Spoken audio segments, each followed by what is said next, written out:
Assalamualaikum warahmatullahi wabarakatuh. Halo, selamat malam pemirsa, apa kabar Anda hari ini? Seperti biasa saya Cica Anissa dan rekan saya Agita Malika menemani istirahat malam hari Anda. Ini jelang Hari Raya Idul Adha, kami berkaftan pemirsa dan juga tak lupa nanti akan mengabarkan bagaimana suasana libur Idul Adha di hari ini pemirsa. Dan juga dialog-dialog yang sayang sekali jika Anda lewatkan. Di antaranya adalah mengenai Indonesia yang menjadi negara darurat judi online. Menarik, kita akan bahas di malam hari ini. Saya akan menghadirkan korban yang habis-habisan hingga bangkrut karena judi online, bahkan juga pengamat IT dan juga psikolog karena melihat keterikatan korban dengan judi online sulit sekali kemudian dihilangkan pemirsa. Itu yang akan saya bahas. Kalau kita ada apa? Ya, selain itu pemirsa, kita juga akan mendialogkan, mendiskusikan mengenai wilayah Sukolilo yang baru-baru ini pemirsa kita ketahui ada aksi main hakim oleh warga menewaskan satu pemilik rental mobil asal Jakarta dan membuat masyarakat menjuluki wilayah Sukolilo ini sebagai kampung penadah bahkan kampung maling. Kita nanti akan membahasnya bersama dan juga sejumlah informasi lainnya di Apa Kabar Indonesia Malam.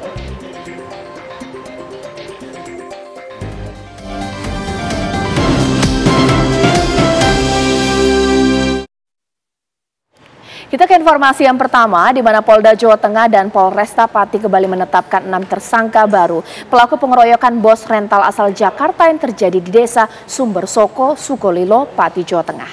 Total sudah ada 10 orang yang ditetapkan sebagai tersangka pengeroyokan bos rental dan juga 3 rekannya pemirsa. Keenam tersangka ini masing-masing berinisial ST 35 tahun, AK 48 tahun, SN 60 tahun, SU 63 tahun, MN 29 tahun, dan SH 39 tahun. Satu tersangka merupakan warga desa Sumbersoko dan 5 tersangka warga desa Tompek Gunung. Para pelaku ditangkap saat bersembunyi di hutan, kebun, dan juga di rumah kerabat maupun rumah warga lainnya. Dengan ditetapkannya 6 tersangka baru ini, polisi sudah total menangkap 10 orang pelaku pengeroyokan yang menewaskan bos rental mobil asal Jakarta dan melukai 3 rekannya tersebut. Sementara itu, Kapolda Jawa Tengah Irjen Ahmad Lutfi juga meminta para terduga pelaku lainnya segera untuk menyerahkan diri untuk menghindari upaya penangkapan paksa. Dan dengan adanya pengembangan kasus ini, polisi pun juga melarang masyarakat untuk main hakim sendiri.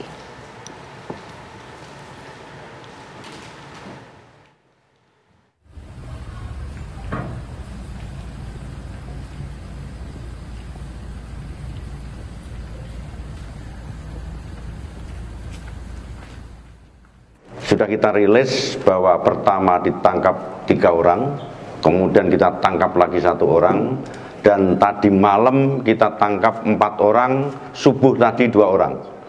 Jadi jumlahnya semuanya adalah 10 orang yang perannya sudah cukup bukti, sudah bukti permulaan cukup bahwa yang bersangkutan adalah terlibat dalam kasus 170. Kalau itu bukti permulaan cukup tangkap, bukti cukup tahan. Itu perintah saya. Kemudian dari pengembangan kasus, Polda Jawa Tengah dengan Polresta Pati kita melakukan kegiatan 21 yang sasarannya tidak hanya Pati, yang sasarannya adalah multi sasaran. Jadi Kecamatan Pati ya, Sukolilo ya, kemudian Trangkil, Tambak Kromot dan Trangkil. Dengan harapan pengembangan ini akan memberikan efek deterrent untuk merubah image bahwa tidak boleh masyarakat kita itu melakukan main hakim sendiri.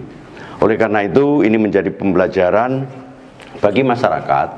Polda Jawa Tengah berkomitmen tidak ada masyarakat bahkan organisasi massa yang melakukan tindakan kepolisian, mulai menyweeping, kemudian menyegel, kemudian main hakim sendiri, apalagi sampai melakukan pengeroyokan. Yang punya hak mulai tangkap, periksa, geledah, dan tahan itu hanya kepolisian. Oleh karena itu, saya warning kepada para pelaku untuk dalam 1 minggu untuk segera menyerahkan diri.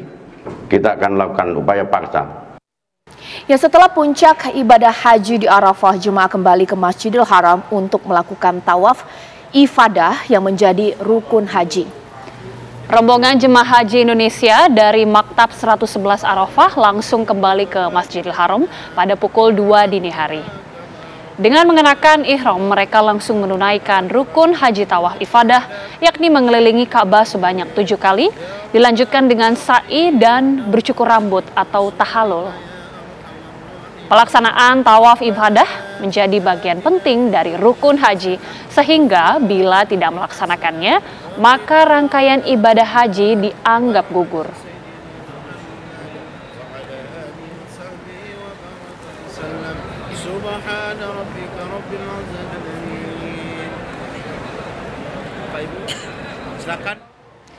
Ya, selain sholat Idul Adha dan tawaf ifadah di Masjidil Haram, kegiatan jemaah haji di tanggal 10 Zulhijjah adalah melempar jumroh hari pertama di Jamarat Tanah Mina. Inilah suasana di Jamarat, lokasi jemaah haji akan melaksanakan ibadah lempar jumroh. Ibadah lempar jumroh sendiri ini berlangsung selama 3 hingga 4 hari. Di hari pertama jemaah haji hanya melempar jumroh akobah dengan 7 kerikil. Tapi di hari kedua dan ketiga jemaah melempari 3 dinding jumroh, yaitu ula, wusta, dan akobah, masing-masing 7 kerikil. Usai lempar jumroh hari ketiga, jemaah bisa meninggalkan Tanah Mina menyelesaikan ritual lempar jumroh.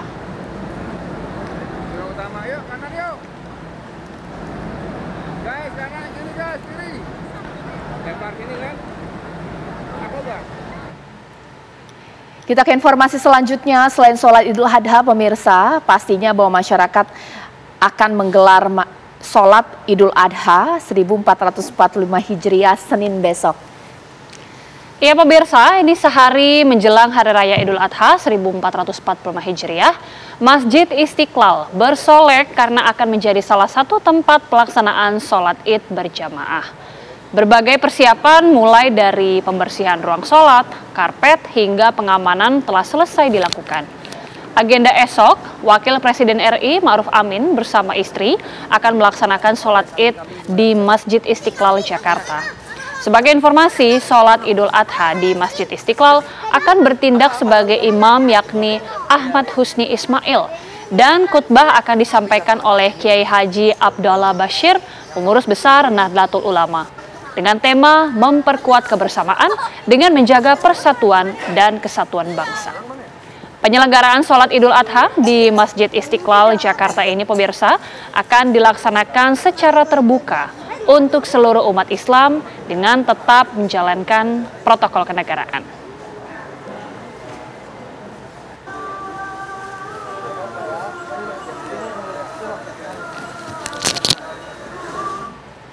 Sebanyak 75.000 tiket Wush untuk perjalanan selama libur panjang Idul Adha 14-18 Juni 2024 telah terjual perjalanan penumpang libur Idul Adha kali ini dan yang hendak berwisata ke wilayah Bandung.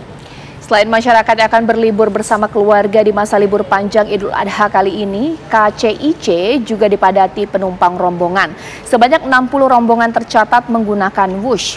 Rata-rata setiap harinya terdapat 12 rombongan yang memilih Wush sebagai transportasinya untuk menghabiskan libur akhir pekan kali ini.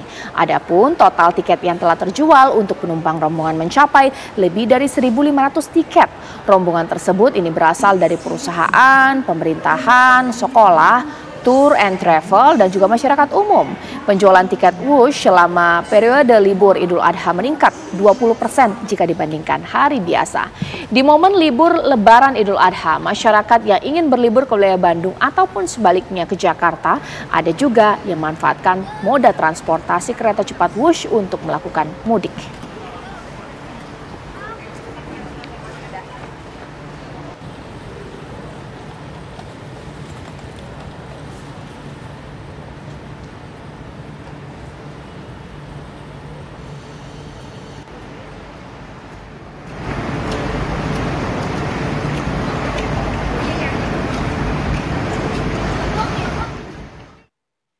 Jelang Hari Raya Idul Adha, stasiun Pasar Senen ini ramai dipadati penumpang kereta api jarak jauh.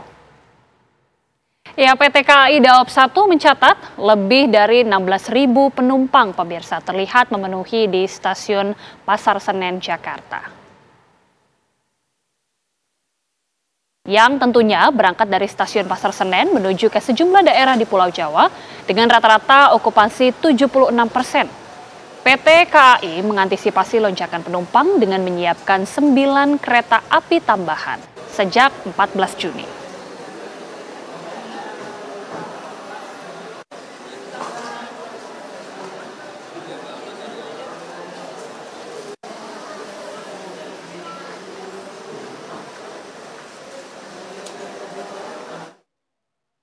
Ribuan penumpang kapal terus memadati pelabuhan Parepare, Sulawesi Selatan sehari menjelang perayaan Idul Adha. 1.686 pemudik tiba menggunakan kapal KM Prince Soya asal Samarinda, Kalimantan Timur. Para penumpang ini merupakan pemudik yang hendak merayakan Lebaran Idul Adha dan memanfaatkan libur panjang sekolah. KSOP Parepare mencatat terjadi lonjakan penumpang jelang Lebaran. Ada 11 kapal dioperasikan untuk melayani pemudik di Pelabuhan Nusantara Parepare, Sulawesi Selatan.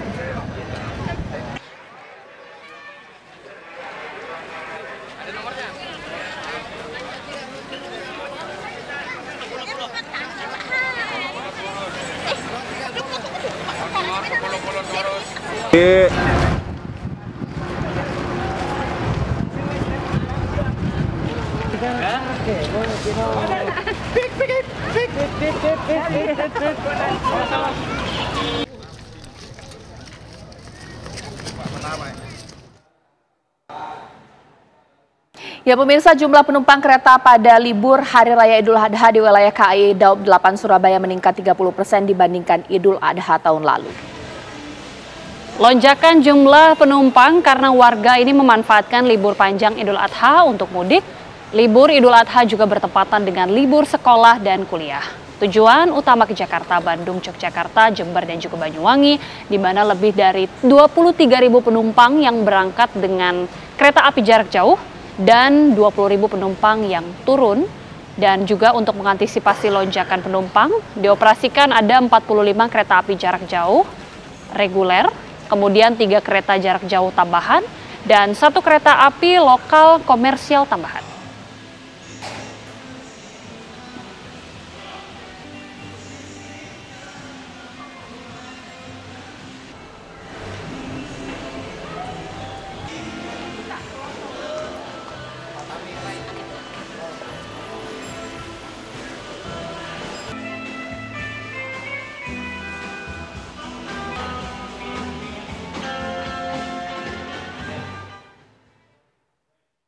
Usai jeda pemirsa, apa kabar Indonesia Malam masih akan menghadirkan informasi diantaranya adalah kasus judi online yang semakin marak. Kami hadirkan untuk Anda usai jeda, tetaplah bersama kami.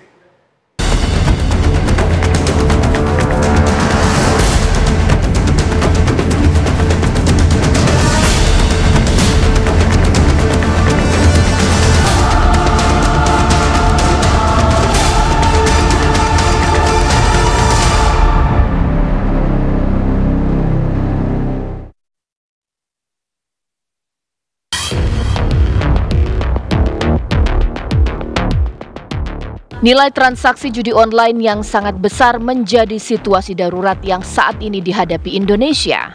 Judi online efeknya tidak hanya menjadi candu bagi pelaku, namun juga menyebabkan ekonomi rakyat menjadi lesu. Perputaran uang terkait judi online di Indonesia angkanya luar biasa fantastis. Pusat Pelaporan dan Analisis Transaksi Keuangan atau PPATK mengungkapkan akumulasi keuangan judi online berada di angka 57 triliun.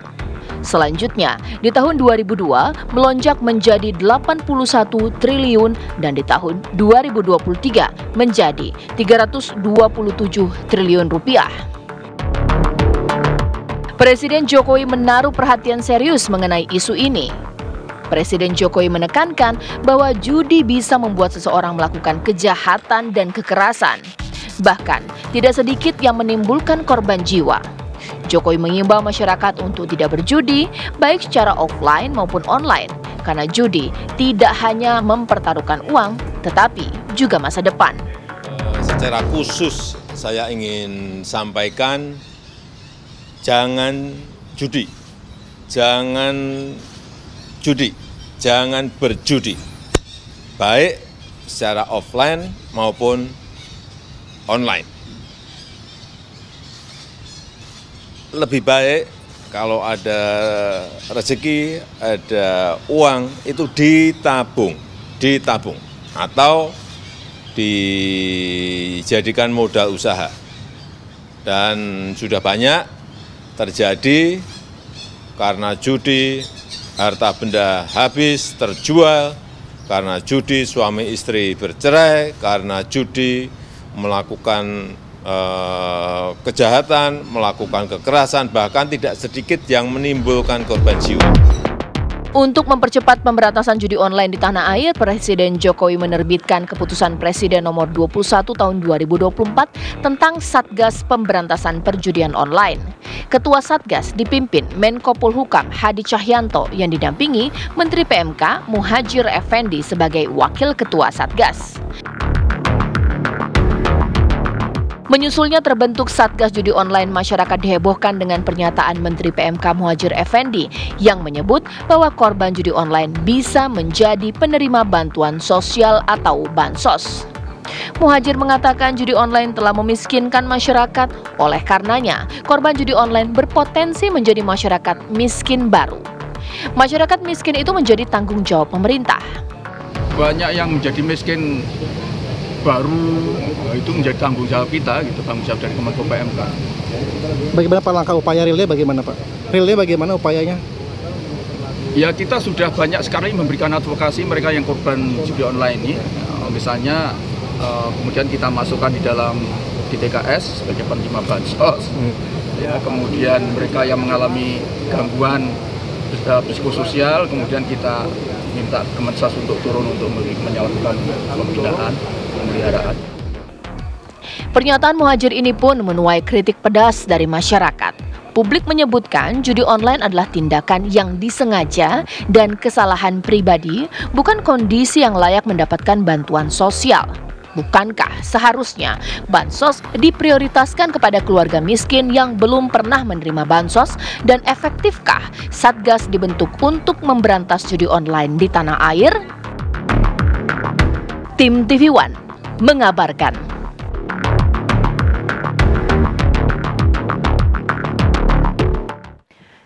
Memang agak sulit ya kalau kita melihat dari berbagai macam perspektif, kira-kira mereka yang terlibat atau masuk ke dalam gurita atau juga jurang kelam dari judi online ini apakah bisa kita sebut sebagai pelaku atau korban. Tapi mari kita dudukkan mereka bahwa mereka pun mungkin tidak mau kemudian ketagihan sampai jual harta, sampai kemudian banyak dampak keekonomian lainnya karena judi online itu dirasa memang sulit. Kalau sudah sekali mencoba pasti akan ketagihan. Itu yang akan saya bahas di Apa Kabar Indonesia Malam, mengingat Indonesia darurat judi online.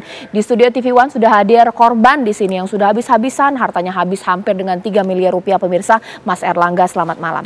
Selamat malam, Mbak. Saya juga sudah tersambung dengan psikolog kita, Mas Iqbal. Saya mau sapa Mas Iqbal. Selamat malam, Assalamualaikum. Waalaikumsalam, selamat malam Mbak Jaja.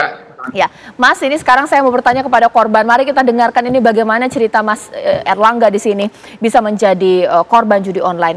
Oke. Saya tuh pasti penasaran, apa istilahnya awalnya coba-coba lagu ketagihan, atau mungkin memang ada teman yang mempromosikan ini untungnya gede, gacor, cuan, atau gimana sih Mas? Boleh ceritakan?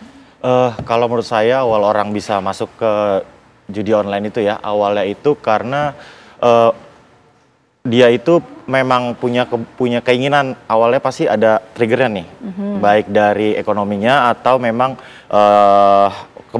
kebanyakan dari faktor ekonomi ya Mbak ya. Karena menurut saya kalau orang yang punya ekonominya stabil, pendapatannya baik, mereka agak susah lah terganggu atau masuk ke judi online itu. Jadi saat dia depresi atau keadaan ekonominya nggak stabil, justru malah itulah yang mudah. Kalau Mas Erlangga sendiri, awalnya coba-coba judi online itu ada temen yang untung gitu atau apa ya?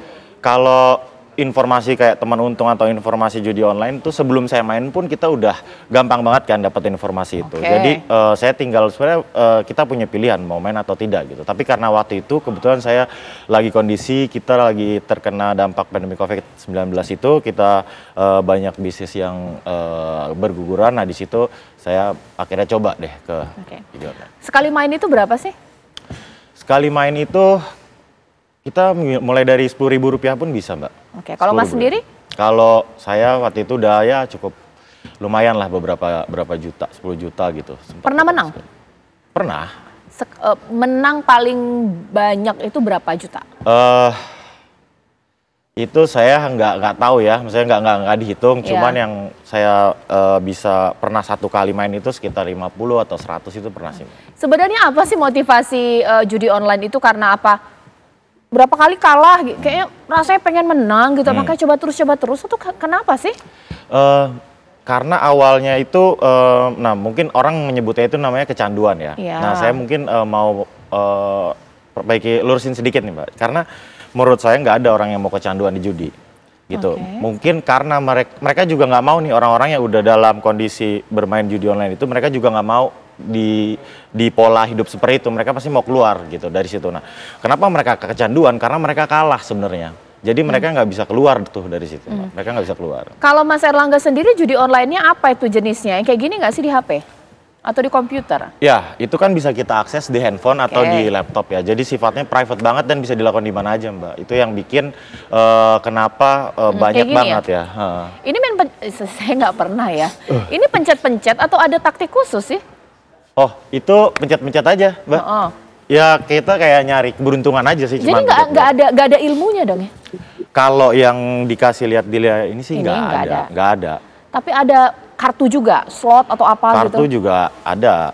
Kartu Mas, kalau Mas mainnya tipe yang mana aja itu? Apa semua? Waktu itu saya main semuanya aja sih Mbak. Tergantung kita mau main kartu atau apa gitu. Nah ini kita apa? Kita setor ke akun kita uang atau kayak gimana sih? Ini sistemnya deposit Mbak. Gitu. Nah depositnya ini juga sekarang tuh udah sangat mudah, real time. Jadi malah bisa pakai QRIS juga. Bisa pakai virtual account. Dan saya tahu itu kan transaksi resmi ya, kenapa bisa buat berapa sih depositnya gitu. Biasanya? Deposit itu minimalnya itu 10.000 aja kita udah bisa main Mbak. Kalau Mas Erlangga? Ya 1 juta, 10 juta itu bisa. Sehari bisa main berapa kali? Pas orang lagi kondisi benar-benar mau main itu tuh ya, kondisi kecanduan itu nggak berapa kali sih, biasanya tuh dari malam gitu sampai pagi, nanti pagi aktivitas lagi. Kurang lebih kayak gitu. Pernah nggak satu hari itu nggak main judi, terus apa yang dirasa? Gelisah kah? Bukan kita gelisah karena nggak main judinya Mbak sebenarnya, tapi gelisah karena kalau kita ninggalin itu permainan karena menang, ya kita nggak perlu gelisah gitu. Tapi kan di sini kan kita kalah, nah sebenarnya itu yang bikin gelisah kekalahannya itu sih. Kalau Mas Erlangga sendiri, kalau tadi kan jelasin karena faktor ekonomi. Kalau Mas Erlangga kan secara ekonomi mapan lah, kenapa main judi? Karena saat COVID-19 itu kan bisnis drop Mbak, jatuh, terus kita mau apa bahasanya ya, nggak siap lah untuk kondisi itu. Apa sih bisnisnya kalau boleh tahu? Bergerak di bidang apa? Retail. Ya. Baik. Sekarang saya menanya ke Mas Iqbal. Mas Iqbal, ya, ada faktor kondisi perekonomian masyarakat yang memang bermasalah sekarang, banyak orang susah, ada efek iming-iming dapat untung dengan judi online, muncullah korban. Tapi ada juga faktor bahwa karena kalah inilah sekali coba, ada rasa ingin menang. Penjelasan psikologinya seperti apa? Ya itu disebut dengan adiksi ya, bahwa ketika dopamin memenuhi otaknya, ketika orang itu terus-menerus melakukan sesuatu kegiatan yang berulang dan itu membuat dia bahagia, itu akhirnya dia kehilangan rasa sensitivitas, sehingga terlalu fokus dan akhirnya dia kehilangan nilai-nilai etika dan moral dalam kehidupannya. Jadi sama seperti orang narkoba, sama seperti orang kecanduan video porno, sama seperti orang kecanduan alkohol, dia tidak bisa melepaskan kecuali dengan intervensi-intervensi psikologi. Jadi yang membuat mereka itu selalu terus ingin adalah harapan bahwa ini bisa kaya instan, ada untung gitu ya. Makanya judi online ini sepupunya adalah pinjaman online. Karena apa? Karena mereka biasanya penasaran dan pinjaman online adalah cara yang instan untuk mendapatkan uang. Jadi kecanduan judi sama seperti kecanduan game, sama seperti kecanduan film pornografi dan lain-lain. Jadi mereka kehilangan nilai-nilai. Apa ciri-ciri yang membedakan kecanduan dengan yang tidak? Yaitu mereka mengabaikan kehidupan sosial.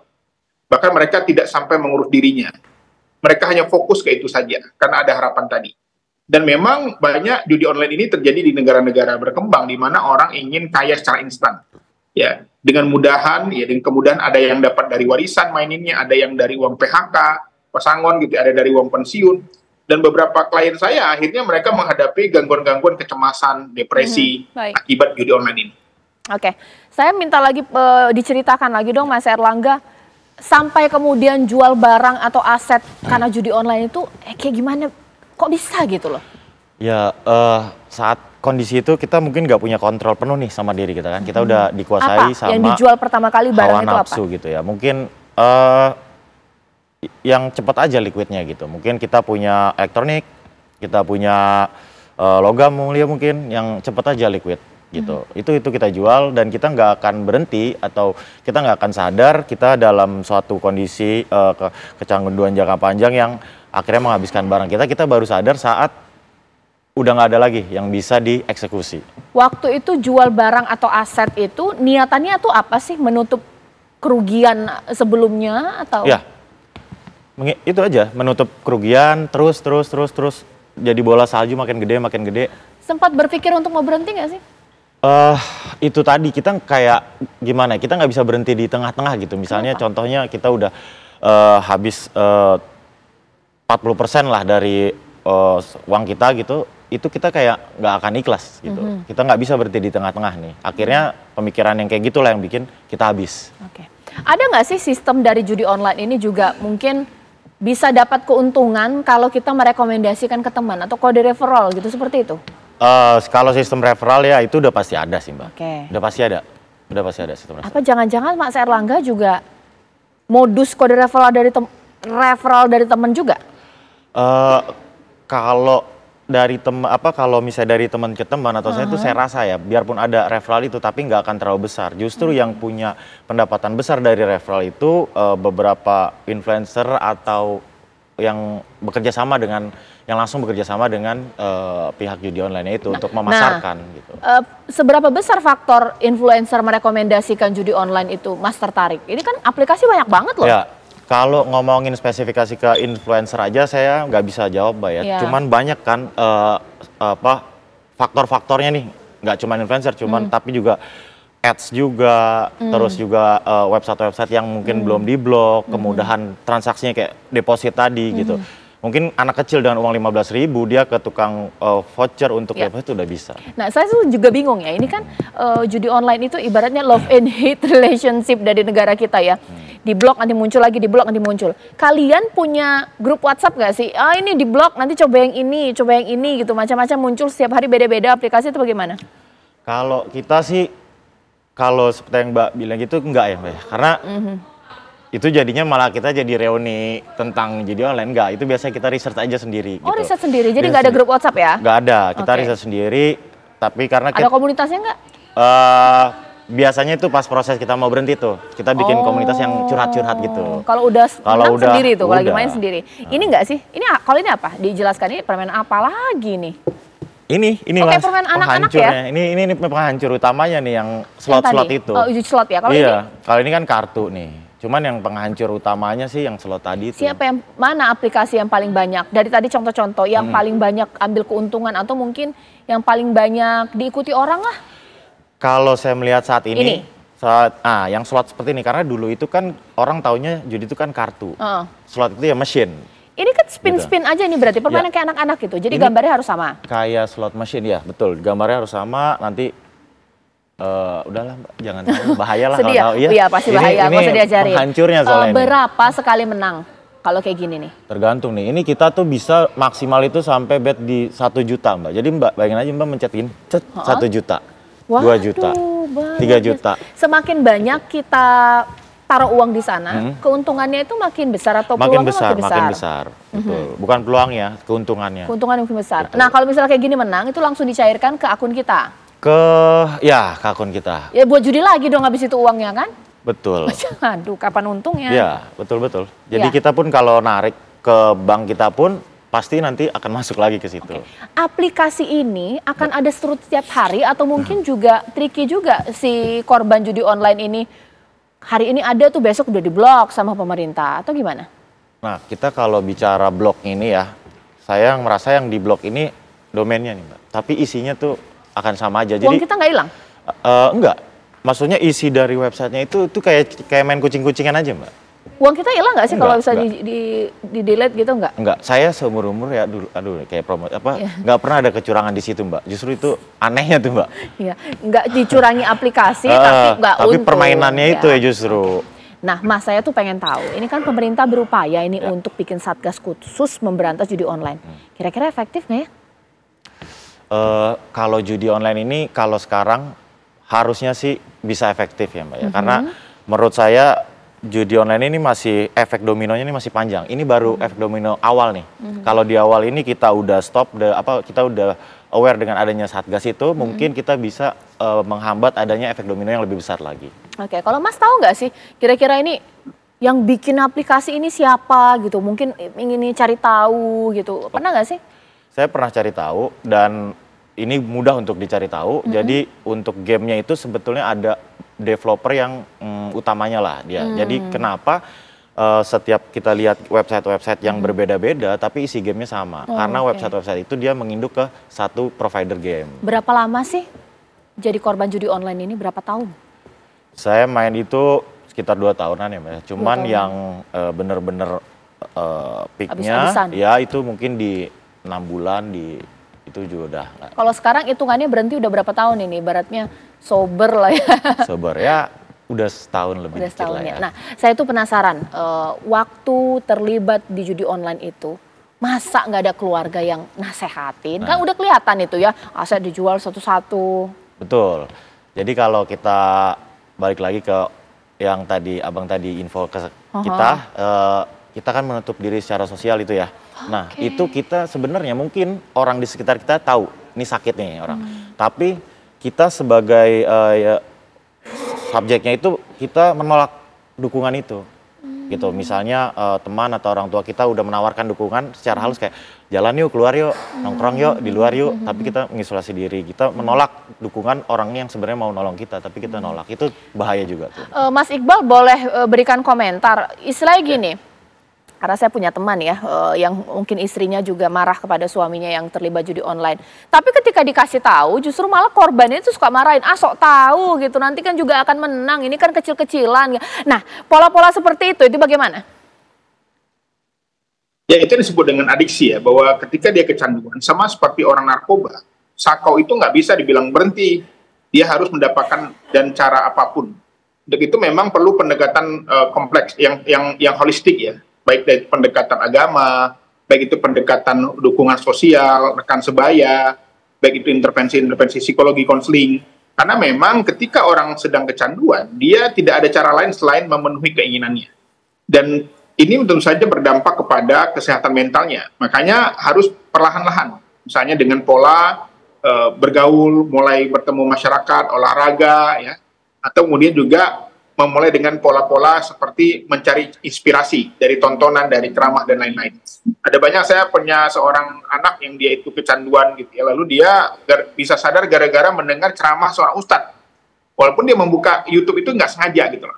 Tapi dia langsung kejar orang tuanya minta maaf dan akhirnya dia sadar. Jadi banyak orang mudah itu masuk dengan pendekatan spiritual karena setiap orang itu butuh yang namanya nilai-nilai dalam dirinya. Jadi menurut saya memang peran keluarga penting ya. Bagaimana keluarga ini memberi dukungan ya. Ketika ada anggota keluarganya yang menghadapi kecanduan, maka yang perlu adalah dukungan sosial. Bagi mereka tetap bersama, saling menguatkan, saling memberikan dukungan sehingga anak ini bisa keluar dari kakinya yang terjebak di dalam lubang. Jadi yang tapi terjadi banyak sekarang mengusir ya, atau juga bahkan ada yang membakar gitu ya. Ini memang akibat dari lemahnya kemampuan coping behavior. Jadi menurut saya memang sudah saatnya Indonesia ini memiliki pusat rehabilitasi kecanduan internet. Ya. Bisa termasuk kecanduan game online, termasuk kecanduan pornografi dan lain-lain. Karena di beberapa negara seperti di Cina itu sudah punya pusat rehab adiksi internet. Yang mereka itu berada di sebuah tempat dengan pendekatan semi militer, lalu mereka di sana mendapatkan pengobatan medis juga termasuk dengan konseling psikologi. Jadi saya melihat memang ini sudah darurat, bukan hanya judi online, ada juga game online, ada juga film, ya. Saya mendapati banyak ada juga mahasiswa yang berhenti kuliah, drop out gara-gara kecanduan film.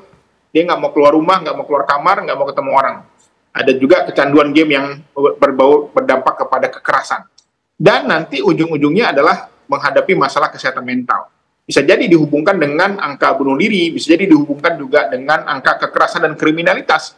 Ketika mereka nggak punya uang, maka mereka mencari jalan, termasuk dengan melakukan pencurian, begal, dan lain-lain. Jadi di mana ada tinggi angka judi online, di situ juga mungkin angka kriminalitas meningkat.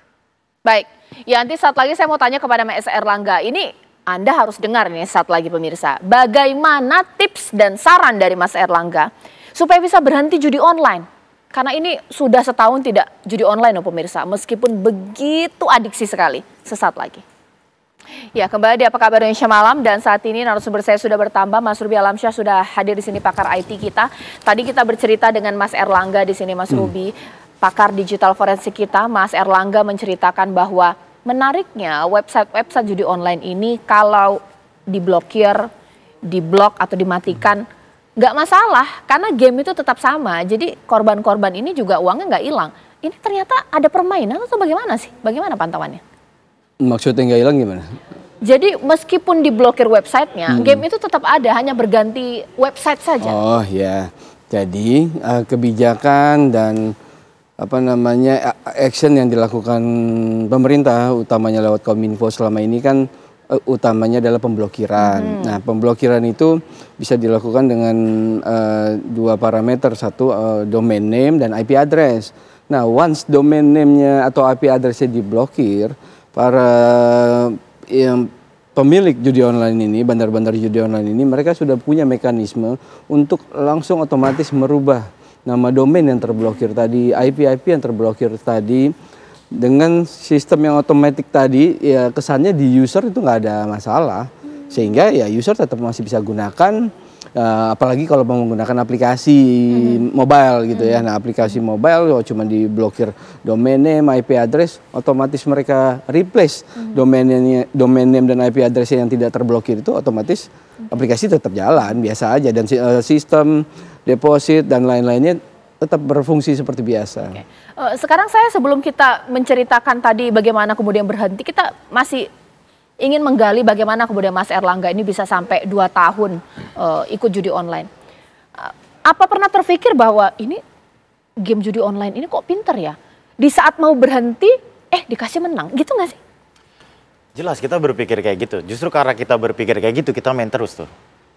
Kayak oke, hari ini kalah, kayaknya besok nih waktunya saya menang nih, waktunya gue menang nih. Justru karena kita punya kepercayaan seperti itu, mental seperti itu yang buat kita main lagi. Mungkin besok menang, dan akhirnya nggak pernah menang.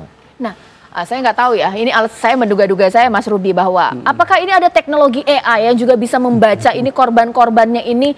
Kalau misalnya nggak ada kasih menang itu juga nggak ada yang mau lah. Tapi ketika mereka dikasih kalah, kemudian menang, itu kayak gimana sih Mas? Nah, judi online, keywordnya kan ini online dan sistem, alias bukan judi yang tradisional, ada bandar fisik segala macam ya. Nah, karena sifatnya online, mereka simple aja, mereka bukan AI, nggak perlu buat AI, mereka menyiapkan algoritma khusus. Algoritma khusus yang bisa membuat orang ujung-ujungnya akan edik.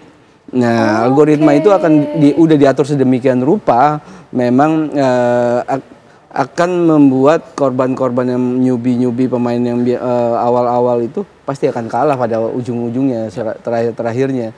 Nah, algoritma inilah yang akan membuat orang terkesannya ketagihan, terkesannya akan mencoba main terus, berharap menang, dan sempat menang. Dan algoritma itu udah disiapkan oleh mereka. Kalau orang awam kan kesannya nggak paham di belakang itu ada apa gitu loh. Nah, itu udah disiapkan sedemikian rupa agar pemain judi online itu memang selalu akan tertarik untuk selalu main walaupun kalah.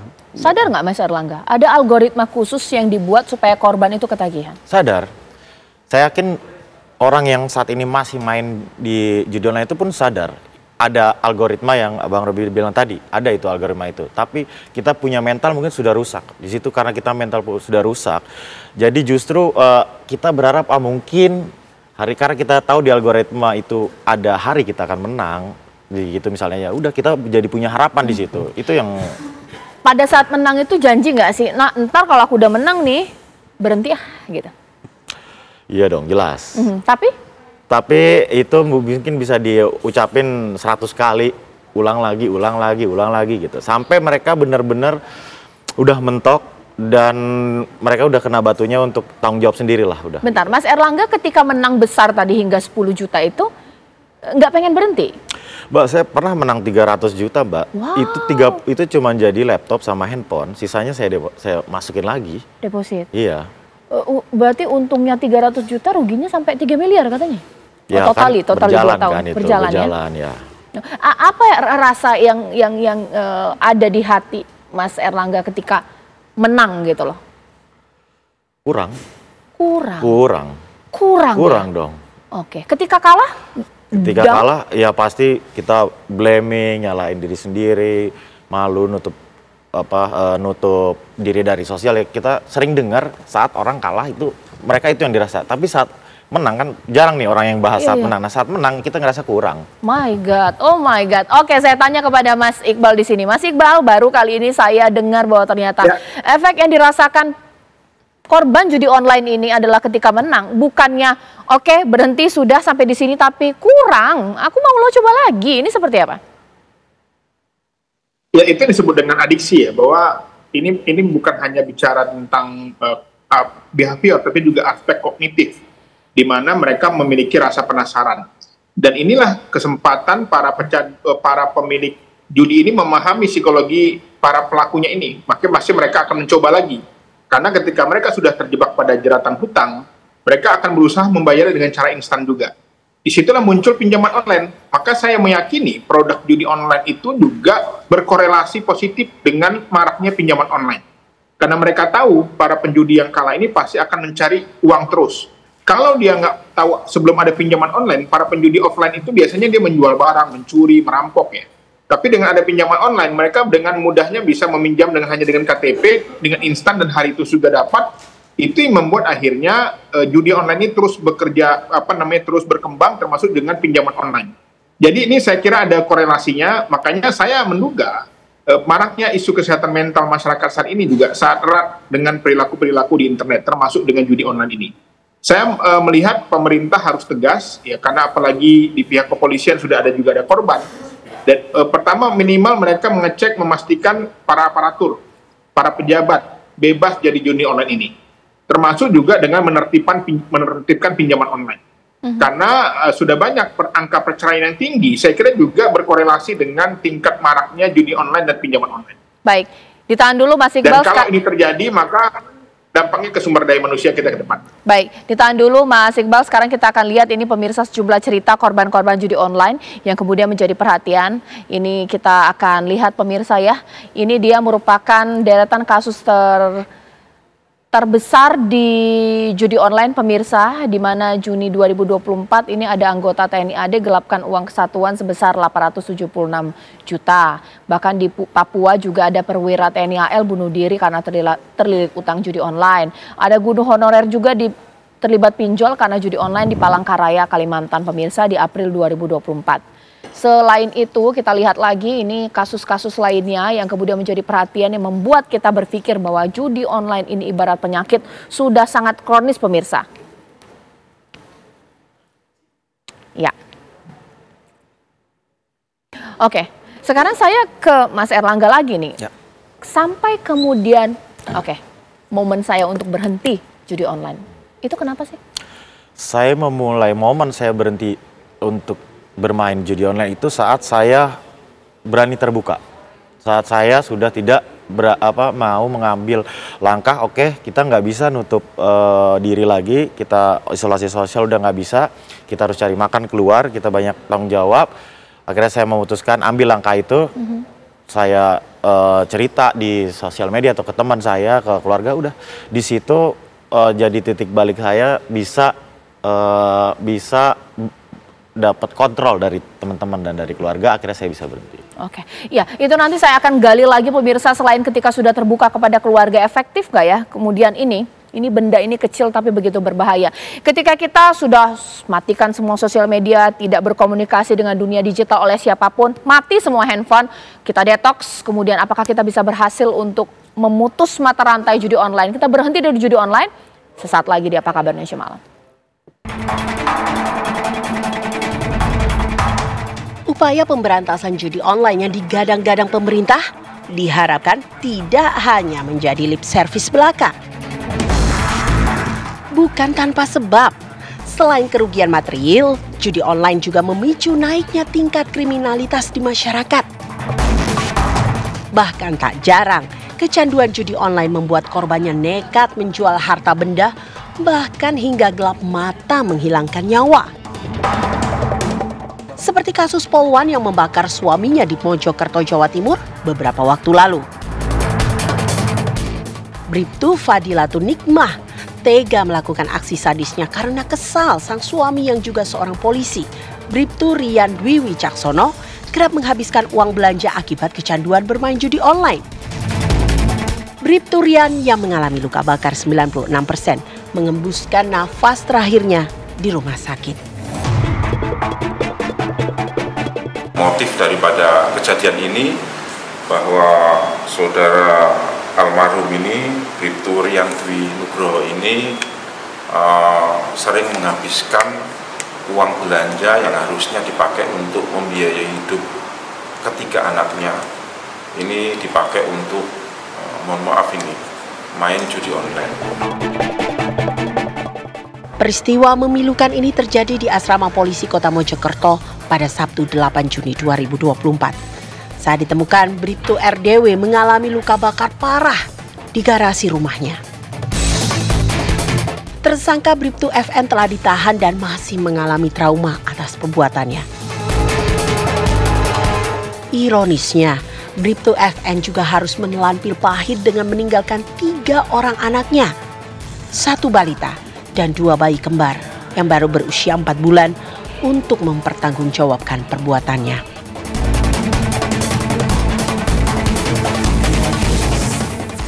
Di lain tempat dan baru saja terungkap, judi online juga membuat seorang pegawai bank gelap mata dengan menggelapkan dana titipan Bank Indonesia sebesar 1,5 miliar. Pelaku yang berinisial ES alias Edi diringkus tim Subdit 2 Vismondev di Treskrim Suspolda Maluku.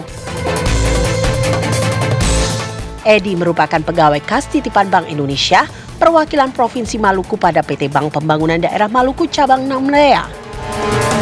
Dari penyelidikan diketahui pelaku melakukan aksinya sejak bulan Desember tahun 2022.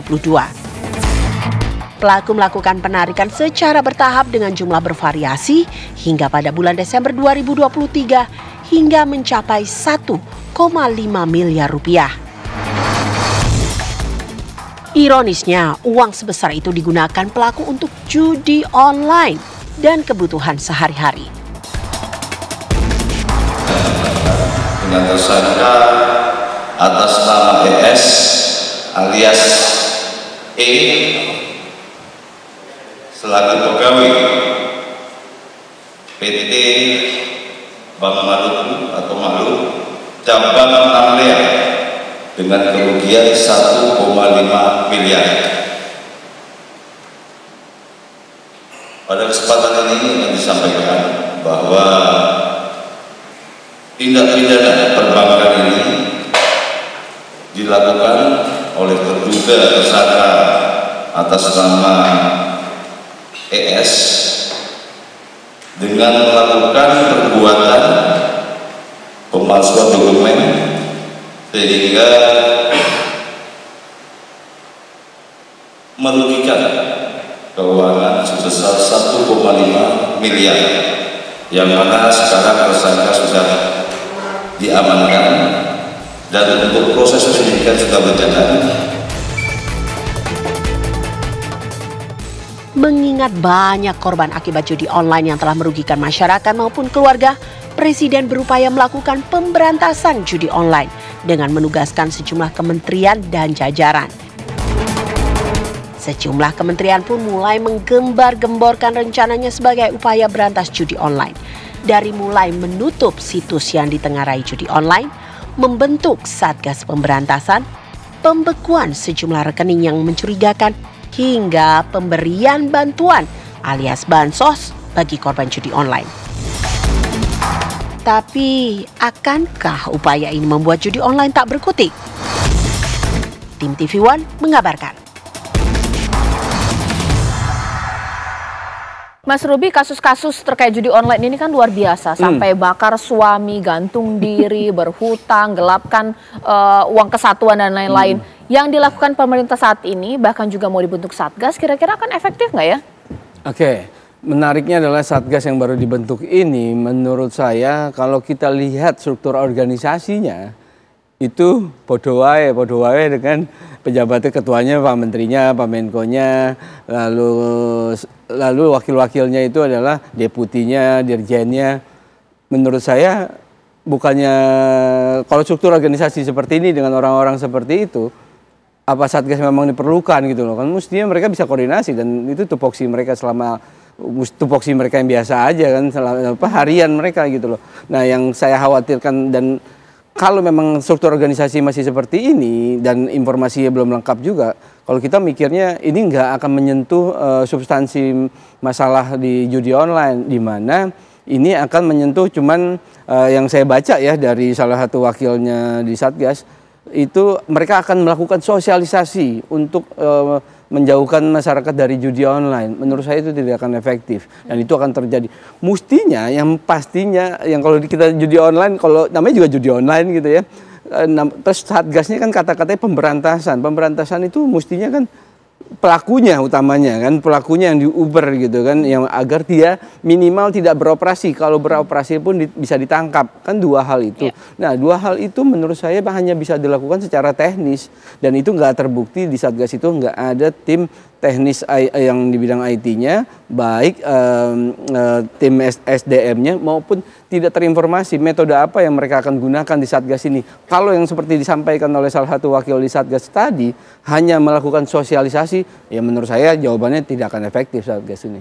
Benarkah begitu Mas Erlangga, kalau sosialisasi saja ya nggak mau, kalau orangnya memang masih mau main judi online, atau jangan-jangan efektif nggak? Saya detox deh, nggak main HP dulu selama seminggu sebulan, kemudian dekat dengan keluarga, kita bisa berhenti? Kalau pilihannya dua itu, yang pertama sih saya setuju ya, saya nggak yakin dengan sosialisasi saja itu menjadi efektif.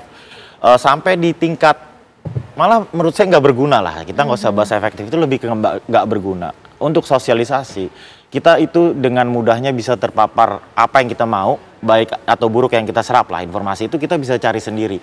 Kalau cuma sosialisasi, mungkin kita bertanya ke orang juga udah jelas jawabannya, ini bagus atau enggak, pasti dia akan bilang enggak gitu. Jadi memang kita harus memaksa diri kita paksa untuk kita keluar dari situ.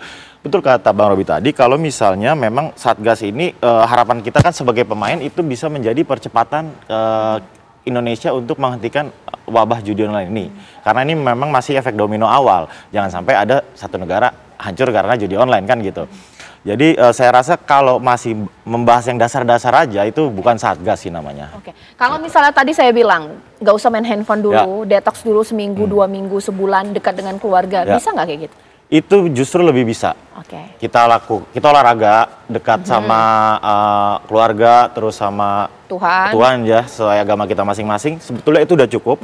Dan kurangi hal sebenarnya kita tahu dari mana kita terima informasi itu, dari mana kita terpapar itu kita udah tahu ya, itu jelas dari handphone. Jadi kalau dengan cara kita mematikan handphone itu menurut saya lebih efektif sih. Karena kalau kita udah 2-3 minggu berhenti, kita udah di pola berhenti sebetulnya, Mbak.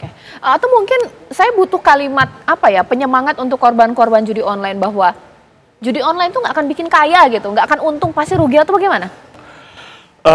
Mereka tahu dengan jelas lah apa yang mereka lakukan. Cuman kalau menurut saya kasih, saya ngingetin aja ke teman-teman nih, yang kira-kira nih, kalian punya teman yang suka minjem uang, misalnya di jam-jam kecil nih, dini hari, itu 100% teman kalian pasti 90% lah main judi online. Nah, disitulah kita harus aware, karena saya ngerasain sendiri betapa membantunya support dari orang terdekat. Jadi supportlah teman kalian, mungkin dia nggak akan ngomong, cuy gue main judi online, enggak. Tapi kalian bacalah sendiri dari perilakunya, sifat-sifatnya gitu tadi, dari cara dia isolasinya atau cara dia minjem uangnya apa gimana. Nah dari situ kalian baca, kalian pahami dia, rangkul lah gitu. Karena mereka tuh sebenarnya nggak mau kecanduan, mereka pasti mau keluar dan mereka butuh bantuan dari teman-teman dan keluarganya. Itu aja sih paling. Mas Iqbal, kira-kira saran dari Mas Erlangga di sini akan efektif tidak sih? Yang pertama mungkin detox dulu sosial media, handphonenya, itu bisa berhenti, masuk pola berhenti. Komunitas, keluarga, teman terdekat untuk juga menasihati, karena biasanya orang korban ini biasanya mengisolasi diri, Mas Iqbal. Ya, saya kira memang kembali ke alam ini penting ya. Bagaimana mereka harus wajib rutin olahraga, termasuk juga program-program misalnya naik gunung, camping ke hutan ya. Mereka sejenak berhenti dari internet. Karena kan sumber bencananya sebenarnya adalah internet. Karena internet ini ibarat pisau bermata dua. Di satu sisi dia positif, tapi di satu sisi dia punya nilai-nilai negatif yang membahayakan. Untuk itu saya kira bukan hanya sekedar edukasi dan sosialisasi, tapi bagaimana menguatkan mental fisik para rakyat Indonesia, sehingga ke depan program-program itu sumbernya tidak bisa menyebabkan orang-orang bermasalah. Walaupun dia main game, walaupun dia misalnya main media sosial, dia tetap bisa sehat karena keseimbangan. Jadi di sekolah harus ada program-program bagaimana agar terjadi keseimbangan antara kognitifnya, afektifnya, psikomotoriknya, juga termasuk antara dunia nyata dan dunia maya. Makanya dari sekarang saya kira kata kuncinya adalah bagaimana menguatkan mental anak-anak didik kita, anak-anak kita di rumah, supaya mereka tahan banting, tidak mudah menyerah, tidak menyendiri, tidak menarik diri dari lingkungan sosial. Dan saya melihat memang ke depan ini juga sangat membahayakan karena angka perceraian tinggi. Kalau perceraian tinggi berdampak kepada keharmonisan anak-anak, anak-anak kehilangan kasih sayang, dan akhirnya sumber daya manusia Indonesia lemah. Jadi judi online sekarang sudah menjadi ancaman negara. Bukan hanya ancaman keluarga, tapi ancaman negara yang nyata, dan ini harus ditegakkan penegakan hukum, penindakan yang tegas, termasuk siapapun yang membacking-nya, saya kira harus segera ditindak kalau ada. Oke, sesaat lagi saya masih akan bertanya kepada Mas Erlangga, ketika sudah berhenti 1 tahun ini, ada tidak keinginan untuk godaan untuk main lagi sesaat lagi di Apa Kabar Indonesia Malam? Meskipun harapannya benar-benar total sembuh, total berhenti, tapi mari kita realistis pemirsa. Untuk yang sudah tahunan kecanduan judi online, benarkah bisa total berhenti atau mungkin pelan-pelan nih tarik ulur, berhenti dulu sedikit, sehari hanya kemudian sekali sampai kemudian berhenti total? Saya mau tanya kepada Mas Erlangga, Mas, ini kan sudah setahun berhenti, apakah benar-benar berhenti total atau mungkin ya nggak apa-apa sesekali coba tapi nggak terlalu banyak? Oke, berarti ini saat prosesnya ya, saat prosesnya. Jadi setiap orang kan punya cara proses beda-beda ya, metode berbeda-beda. Jadi kalau saya itu, saya mementingkan ada controlling dari pihak ketiga. Teman, orang tua, keluarga itu harus ada controlling. Nah, saya juga nggak akan munafik. Saya tadinya main sekian juta, puluhan juta, tiba-tiba saya berhenti total. Itu menurut saya adalah nggak bisa saya ngomong kayak gitu. Karena prosesnya itu saat tadi Bang Iqbal juga pernah sempat mention kalau misalnya kita dapat sakaunya itu ya harus dipenuhi gitu. Nah, jadi misalnya contoh saya dengan keluarga saya akan bilang nih, kita lagi sakau nih. Tolong dipantau, saya cuma mau ngilangin penat. Ya, ngilangin apa ya, rasa kepinginnya itu. Ya sudah, saya masuk dengan kontrol, ya dengan nominal yang sedikit, ya udah saya selesaikan saya tuntaskan rasa sakau terhadap judi online itu. Jadi memang prosesnya itu nggak bisa instan kalau saya. Malah kalau ada yang ngomong instan, hari ini dia kalah, besok saya berhenti. Maaf, teman Anda lagi bohong. Mas Ruby, inikah yang juga membuat kenapa server-server atau mungkin bandar-bandar judi online ini tahu tingkat permintaannya tinggi ya, kota besar, ibu kota, modern, ketertarikan orang untuk judi online karena stres, pengen dapat uang ini juga cukup besar. Ya, mereka memantau itu semua ya. Kita kan warga netizen 62 ini kan memang cukup masif ya di media sosial.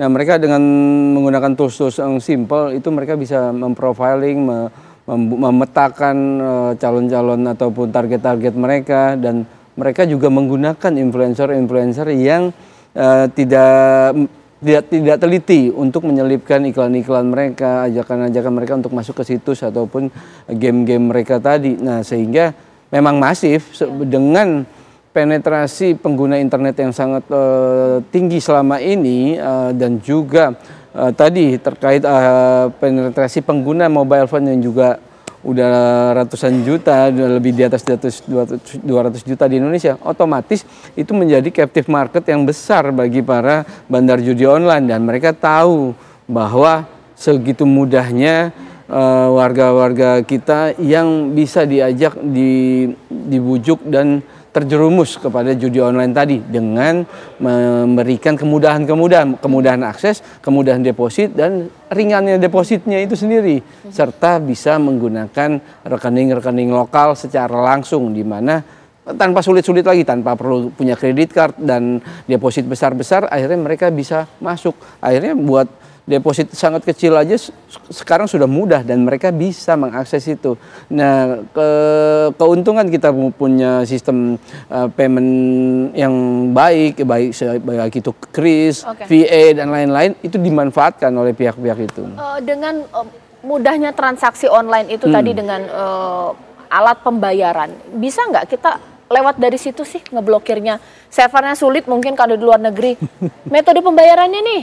Gitu. Tempat mereka mengumpulkan uangnya nih, kan mudah-mudahan daftar kan? Betul. Mudah-mudahan lah Satgas ini yang bilangnya katanya mau dari hulu sampai hilir mau diberantas. Mudah-mudahan itu salah satu yang bisa dilakukan. Itu di pihak bank mestinya yang disebut KYC, Know Your Customer. Apakah mereka tahu kris mereka, VA mereka, rekening mereka digunakan oleh orang-orang yang tidak tepat ini? Gitu. Oke. Mas Iqbal, terakhir ini, apakah untuk membuat korban-korban judi online ini bisa berhenti ini secara bertahap? Sama treatmentnya dengan kecanduan narkoba mungkin, pelan-pelan diputus, tapi jangan kemudian drastis banget. Nah, bisa sakau, ini seperti apa? Ya, saya kira dukungan keluarga paling penting ya, bahwa keluarga harus memahami bahwa orang yang adiksi itu nggak bisa dengan ceramah, nggak bisa dengan ngomel. Bahkan itu bisa berdampak balik kepada yang ngomel, bisa dipukul, bahkan bisa dibunuh. Tapi yang harus dilakukan adalah bagaimana mendampingi, membimbing, mensupport ya. Seperti orang sakau tadi, dia harus memerlukan namanya bantuan, supporting system yang baik dari keluarga. Jadi ketika kepala keluarga atau anggota keluarga lain menemukan ada anggota keluarganya yang kecanduan judi, maka yang harus dilakukan adalah bagaimana membuat dia lebih nyaman, mendukung dia untuk keluar dari situasi ini dengan kasih sayang dan cinta. Karena ketahanan keluarga ini menjadi salah satu poin penting. Kalau keluarga itu harmonis, saya kira tidak ada orang yang mau lari menyendiri. Jadi keharmonisan keluarga sangat berkorelasi dengan adiksi, termasuk berbagai adiksi-adiksi lain, termasuk film, termasuk game dan lain-lain. Jadi menurut saya jangan biarkan keluarga itu menyendiri, harus ada kebersamaan, kekompakan, dan keharmonisan.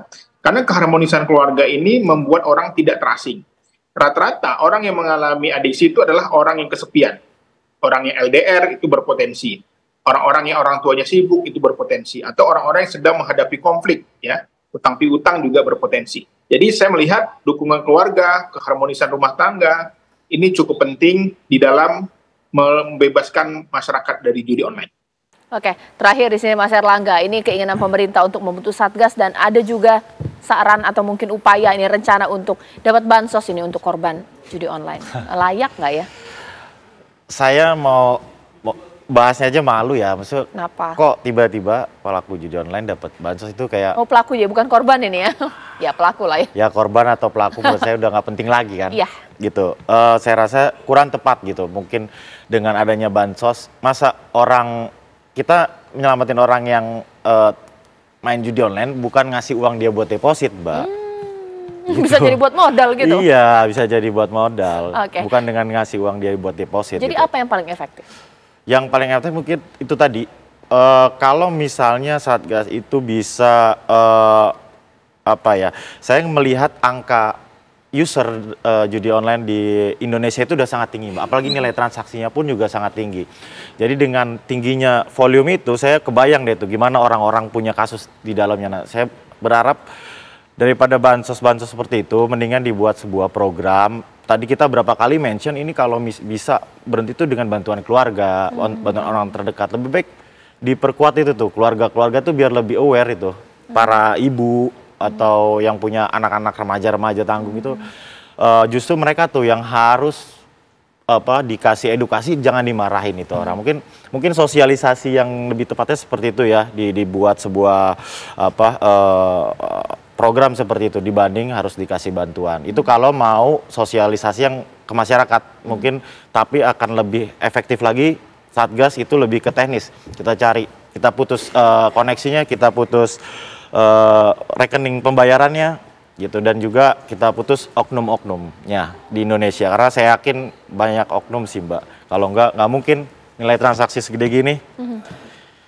Malah pengalaman saya sekarang lebih susah buka website porno mungkin ya dibanding website judi online gitu. Karena judi online ada duitnya. Ada yang mengatakan bahwa ini sebenarnya judi online franchise juga, jadi kita juga kemudian bisa bekerja sama. Betul. Ini saya cari tahu sendiri dan sangat mudah dicari tahu untuk tahu perkataan saya ini. Jadi untuk buka website judi online itu tadi saya udah bilang ada developer gamenya, dan kenapa websitenya beda-beda tapi gamenya sama karena pemilik website, karena websitenya itu di franchise kan B2B gitu. Jadi bangsa Indonesia sendirilah yang membunuh bangsanya lah gitu. Tapi dipastikan bahwa ternyata ada orang yang sehat tidak judi online lagi seperti Mas Erlangga, betul ya? Banyak ya. Banyak. Jadi ini menjadi motivasi Anda pemirsa, bisa kalau Anda mau pemirsa. Tadi banyak kita bahas bahwa untuk dekat dengan keluarga, minta bantu pertolongan supaya ada kontrol pemirsa. Dan yang paling penting adalah kalau mau berhenti dari diri Anda sendiri pemirsa. Mas Erlangga terima kasih, Mas Ruby terima kasih, Mas Iqbal terima kasih. Sesaat lagi rekan saya Agita sudah siap dengan informasi penting. Agita, ada apa ya?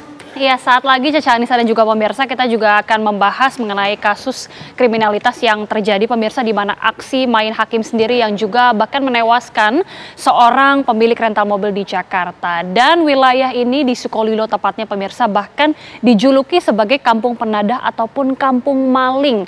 Kita akan mendiskusikannya juga bersama dengan PJ Bupati Pati. Sesaat lagi untuk Anda.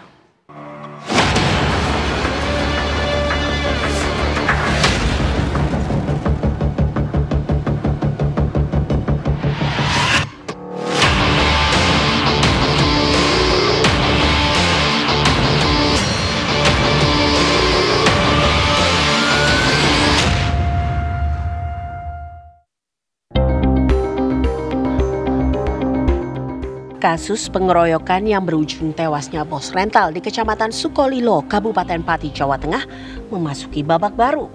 Polisi kembali menangkap 6 pelaku yang terlibat dalam pengeroyokan.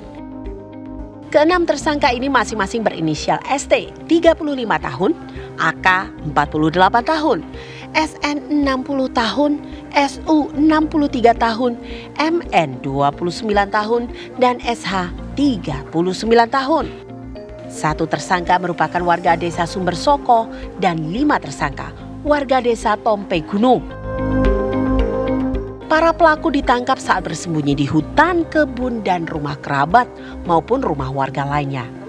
Dengan penetapan 6 tersangka baru ini, polisi sudah total menangkap 10 orang pelaku pengeroyokan yang menewaskan bos rental mobil asal Jakarta dan melukai 3 rekannya tersebut.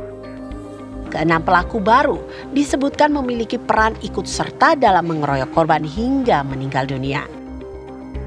Kasus pengeroyokan pemilik rental mobil di Sukolilo memicu gempuran di media sosial.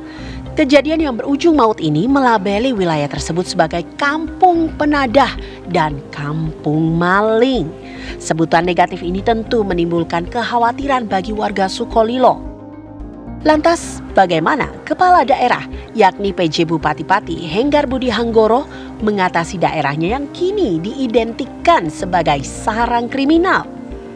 Lalu bagaimana pemerintah mengatasi keresahan masyarakat terkait citra buruk wilayah Sukolilo? Tim TV One mengabarkan. Wilayah Sukolilo ini mendapatkan perhatian dari masyarakat maupun netizen karena adanya aksi main hakim sendiri oleh sejumlah warganya yang mengakibatkan 1 orang pemilik rental mobil bahkan sampai tewas pemirsa. Kita sudah tahu informasinya juga, bahkan kampung atau wilayah Sukolilo ini dijuluki sebagai kampung penadah, kampung maling. Lalu bagaimana sebenarnya cara mengatasinya ataupun bagaimana respons langsung dari otoritas daerah menanggapi adanya citra buruk ini? Kita akan langsung membahasnya. Sudah hadir secara virtual PJ Bupati Pati Bapak Henggar Budi Hanggoro. Pak Henggar, selamat malam.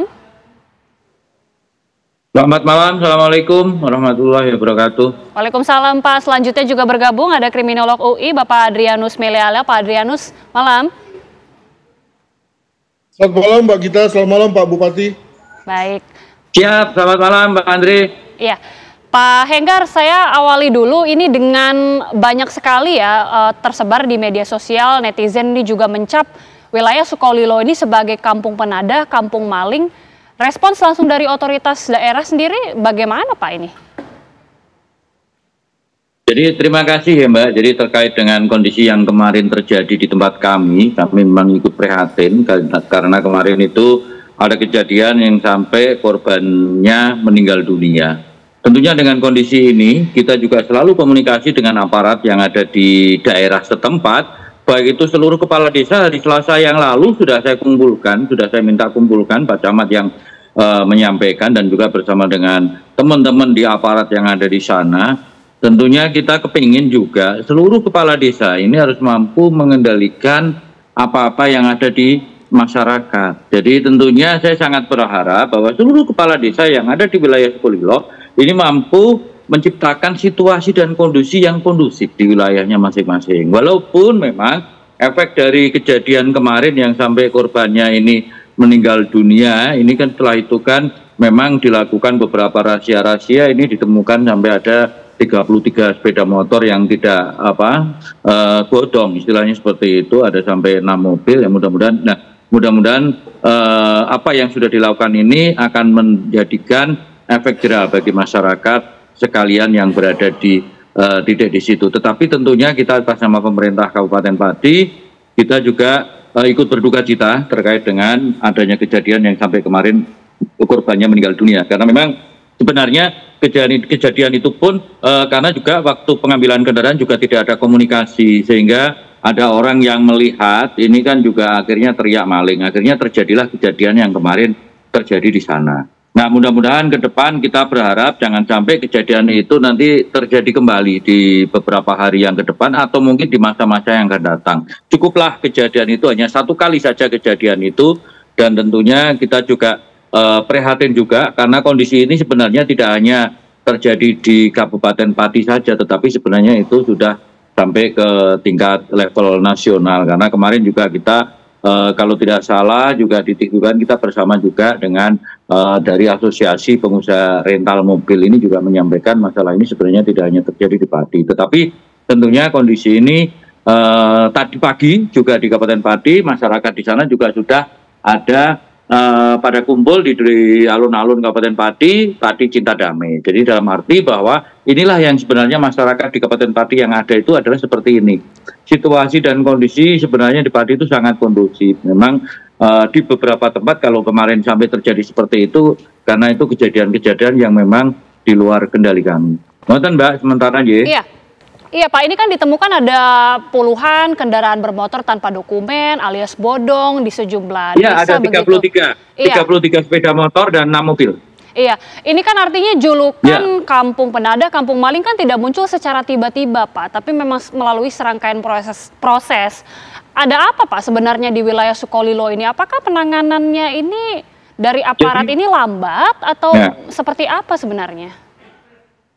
Oh enggak. Jadi kalau di sana saya sudah meyakini betul kalau teman-teman yang di tingkat aparat baik itu dari kepolisian, dari kita sendiri ini, kalau di sana komunikasi ini selalu terjalin dengan baik. Cuman kan permasalahannya kan memang kalau di daerah Sukolilo ini konturnya kan ini Mbak, itu daerah kayak hutan-hutan kayak konturnya itu naik turun yang di sana itu kondisinya. Jadi itulah yang terjadi sehingga di sana kemarin sampai ditemukan ada 33 sepeda motor, ada 6 mobil. Ini tentunya menjadi keprihatinan kita dan mudah-mudahan ke depan tidak terjadi lagi lah sampai terkumpul begitu banyak seperti itu. Baik, ya, Mbak. Baik Pak Henggar. Pak Adrianus, apa yang terjadi di Sukolilo ini bagaimana Bapak melihatnya? Jadi di banyak tempat di Indonesia itu memang ada kemungkinan daerah-daerah yang kita sebut sebagai hotspot ya, daerah-daerah yang cukup tinggi kejahatannya, atau yang lebih repot lagi adalah adanya wilayah-wilayah yang memang diyakini kelompok masyarakat di situ itu memiliki satu value yang berbeda atau kita sebut sebagai semacam subculture gitu ya. Nah, maka dari pengalaman keberadaan daerah-daerah seperti ini itu seringkali tidak bisa dihilangkan begitu saja oleh pendekatan birokrasi, maka lalu kemudian menjadi terus-terusan tempat kemudian lalu ada pelaku kejahatan bersembunyi, pelaku kejahatan berasal, ada sebagai tempat penadahan, sebagai tempat untuk terjadinya sekolah kejahatan. Nah, saya tidak tahu terus terang saja, benarkah bahwa Sukolilo juga dapat dianggap sebagai salah satu tempat seperti itu? Tentu harapannya tidak ya. Tetapi dalam hal ini, kalau melihat daripada sosiologi masyarakat, maka memang kejadian yang kemarin itu memang bagi saya menarik ya. Saya bisa memahami bahwa pada banyak masyarakat itu kalau ada yang namanya teriak maling itu lalu kemudian orang bereaksi untuk misalnya segera melakukan pengejaran dan seterusnya. Tapi umumnya juga bahwa begitu kemudian setelah diadakan pengejaran dan kemudian pelakunya berhasil diamankan, maka lalu kemudian segera diserahkan kepada kepolisian atau paling tidak diamankan lah begitu. Tapi tidak kemudian lalu malah dimasa sehingga kemudian lalu menjadi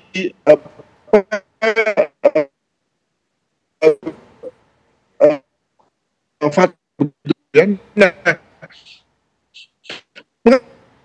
kemudian bisa lalu terjadi siang kali itu menjadi hal yang permisif. Baik, Prof. Adrianus, mohon maaf, ini sepertinya ini ada yang saya kira menarik untuk dilihat nilai kecil. Baik, Pak Henggar, ini dari penjelasan Prof. Adrianus, sepertinya kan memang untuk dari pendekatan meskipun tadi sudah dilakukan adanya rapat koordinasi, ini tampaknya tidak cukup karena sepertinya ini memang sudah terjadi, bisa dibilang sudah membudaya begitu. Upaya pembenahan sejauh ini sudah sampai mana, Pak Henggar? Jadi kan dengan kondisi kemarin, Mbak, ini kan sebenarnya kemarin ini dengan adanya kejadian seperti itu kan sama saja kita seperti diingatkan kembali. Jadi saya melangkah bersama dengan teman-teman dari aparat, dalam hal ini adalah kecamatan, karena kalau yang proses ini kan seluruhnya saat ini sedang ditangani di tingkat Mapolres, dan tentunya sampai saat ini kita selalu berkomunikasi dengan Kapolres terkait dengan perkembangan-perkembangan yang ada di lapangan, termasuk jumlah tersangkanya saat ini kan sudah berkembang menjadi 10 orang, kemarin bertambah lagi 6, dari semula 3 tambah 1 terus tambah lagi 6. Nah, tentunya dengan kondisi ini kan kita juga ikut prihatin dan kita selalu komunikasi dengan tokoh masyarakat, tokoh agama, dengan para kepala desa, dengan para perangkat desa. Harapannya mudah-mudahan ke depan para perangkat desa, para kepala desa ini mampu memberikan semacam kayak penjelasan kepada para warganya, jangan sampai nanti ke depan ada lagi diperjualbelikan barang-barang kendaraan yang memang tidak jelas surat menyuratnya, dalam arti bahwa kendaraan bodong pun juga akhirnya kayak semacam sangat legal diperjualbelikan. Ini jangan sampai itu terjadi lagi ke depannya. Walaupun memang saat ini di sana sudah ditemukan ada beberapa yang tidak dilengkapi dengan surat menyurat yang absah. Nah, ini tentunya dengan kondisi seperti ini kan kita serahkan saja, karena itu juga kalau memang ini nanti kaitannya dengan penegakan hukumnya seperti apa, kita ngikuti saja perkembangan itu. Dan tentunya ini pelajaran berharga bagi kita semua, baik itu di pemerintah tingkat kabupaten, tingkat kecamatan, tingkat desa, jangan sampai terjadi lagi ke depannya. Ini yang kita lakukan betul, sehingga kita selalu komunikasi dengan para pemangku kepentingan, baik itu di tingkat kecamatan, tingkat desa, tidak hanya di Kecamatan Sukolilo sebenarnya yang kita komunikasikan, sampai di beberapa kecamatan-kecamatan yang memang kita juga mencurigai ada juga kejadian-kejadian yang sama, tetapi tentunya kita juga hati-hati karena ini juga tidak gampang untuk kita bagaimana memberikan penjelasan pemahaman kepada masyarakat secara luas. Seperti itu ya. Iya, kita mengharapkan ini tentunya menjadi pembenahan karena sudah sangat menjadi sorotan. Betul. Ya Pak. Saya kembali lagi ke Prof. Adrianus, Prof. Ya. Ya. Oke, Prof. Adrianus, melalui adanya citra-citra yang buruk, kemudian sudah dicap sebagai kampung penada, kampung maling, kita juga sudah melihat adanya aksi main hakim sendiri. Dampaknya ini seperti apa untuk wilayah Sukolilo ini? Ini kan tentunya akan sangat berpengaruh, baik dari pariwisata, pendapatan juga. Ya tentu untuk sementara dampaknya tentu negatif ya. Sebagaimana juga misalnya terlihat pada dunia media sosial di mana netizen mengadakan semacam serangan lah dalam tanda kutip kepada atau yang terkait dengan warga Sukolilo. Namun pada jangka yang menengah dan panjang, semoga ini menjadi satu hal yang positif. Jadi apa yang tadi dikatakan oleh Bapak PJ Bupati itu menjadi kebenaran. Apalagi kalau kemudian ada dua hal nih. Yang pertama adalah bahwa ini kembali pada tadi yang dikatakan oleh Pak Bupati agar hal ini tidak terulang lagi. Masalahnya adalah bahwa keuntungan dari menadah itu besar sekali, ya. Keuntungan untuk mendapatkan mendapatkan untung dari penjual jual beli motor atau mobil bodong itu kali, ya. Ditambah lagi dengan risiko untuk tertangkap yang rendah. Nah, bagaimana kemudian pemerintahan bisa menekan hal ini? Padahal dalam dunia market, dunia pasar itu ternyata menggiurkan. Itu kan satu hal yang pekerjaan besar. Yang kedua adalah bahwa seyogyanya aparat Pemda maupun kepolisian itu tidak bersikap reaktif. Jadi kalau tadi dikatakan misalnya agar tidak terjadi lagi, maka sebetulnya sudah bisa ditengarai sejak awal. Mohon maaf tidak berarti saya menggurui Pak ya, tapi ketika ada orang-orang yang misalnya memiliki satu properti yang luar biasa tapi kerjaannya nggak jelas gitu, maka juga bisa dicurigai bahwa terjadi suatu semacam underground ekonomi ya, aktivitas ekonomi yang sesungguhnya nggak dilaporkan, yang nggak diketahui atau yang bertendensi kriminal, agar kemudian menjadi perhatian dari Pemda dan juga kepolisian. Jangan ketika yang bersangkutan sudah jelas-jelas berbuat kriminal, sudah tertangkap, sudah disita, barulah kemudian kita bereaksi. Jadi saya kira mencegah itu jelas lebih bagus daripada ketika sudah terjadi kejadian sebagaimana yang kita lihat hari-hari ini. Begitu, Mbak. Baik. Kita akan lihat bagaimana ke depannya, semoga ini bisa menjadi evaluasi juga. Prof. Adrianus Meliala, terima kasih. Pak Henggar, PJ Bupati Pati juga terima kasih sudah bergabung bersama kami di Apa Kabar Indonesia Malam. Selamat malam. Pemirsa, Presiden Joko Widodo akan melaksanakan sholat Idul Adha di lapangan Pancasila Simpang 5 kawasan Masjid Raya Baitur Rahman, Kota Semarang pada Senin esok. Dari pantauan di lokasi, petugas ditempatkan di sekitar lapangan untuk pengamanan dan juga pengaturan lalu lintas.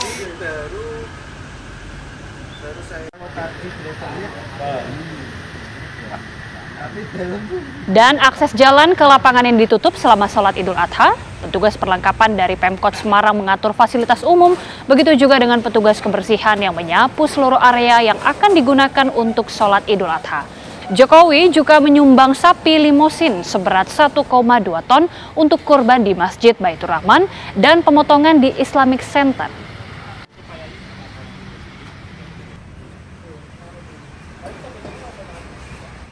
Dan pemirsa, informasi tadi juga sekaligus menutup perjumpaan kami di Apa Kabar Indonesia Malam. Benar sekali pemirsa, kita harus mengakhiri Apa Kabar Indonesia Malam. Saat lagi Anda dapat menyaksikan kabar utama bersama Gina Vita. Saya Caca Anissa. Saya Gita Mahlika mengucapkan terima kasih atas kebersamaan Anda. Selamat malam, sampai jumpa.